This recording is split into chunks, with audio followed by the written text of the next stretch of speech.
د ورو سوال کړی دی وي دا بس خلک وي په دې خبرو کې دا خبره کوي چې ژوند راسره انصاف نه کوي. دا عبارت څنګه دی ژوند راسره انصاف نه کوي؟ الجواب څوک چې دا وایي چې ژوند راسره انصاف نه کوي نو دې زماني ته سپکې وایي او زماني ته په سپک نظر ګوري او د دې نه منه راغلی ده. ژوند همدغه زمانه ده او زمانه چې دی همدغه ژوند دی. اوس د ژوند چا سره وفا نه کوي یا زمانه چا سره وفا نه کوي، عدل نه کوي، دا ژوند چا پیدا کړی؟ الله. زمانه چا پیدا؟ الله پیدا کړی. نو چې کله یو کس داسې وایي چې دا زمانه انصاف نه کوي، په زمانه اعتراض کوي، نو اصل کې دا اعتراض په زمانه نه دی، په هغه چا دی چې دا زمانه پیدا کړې ده. یوه.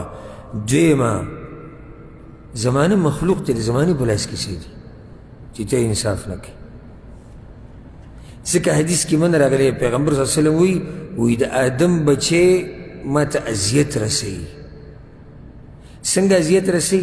وایي دې زمانې ته سپکې سپورې وایي، حالانکه وایي زمانه خو زما په لاس کې د اقلب لیله و نهاره، شپه ورځ خو یې ژاړم راوړم.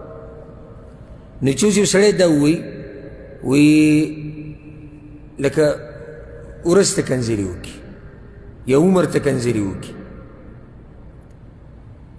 یا زمانه خرابه شوې ده. څه خیال دی زمانه خرابه شوې؟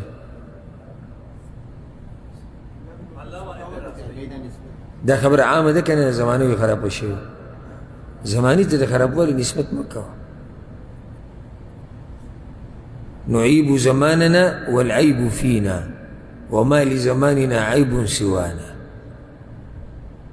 وی منگا پا زمانه بانی عیبونه لگو او پا زمانه کی اس عیب نیشتی او عیب مدکر دی چه منگ پا دی زمانه کی.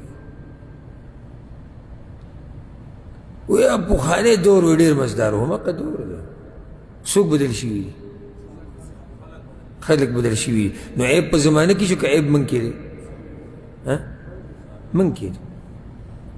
پخاوی خلق رشتینی و زمانه خراب ده. نو خلق رشتینی او دلته زمانه خراب وکړه. نو خلق او زمانه داسې وایي پخوا خلق رشتیني و اوس ډېر خلق دروغ وایي. نو زمانه غریبه پکې څه در اچوي؟ زمانه یې ولې خرابه شوې ده؟ اکه شپه ورځ د تاویږي راتاوي خراب شوي خلق دي. نو دې ته سب الدهر وایي، زمانې ته سپکې سپورې ویل او کنځلې کول دا ناروا دي. او دا هم په دغه کې دننه راځي چې څوک دا وایي چې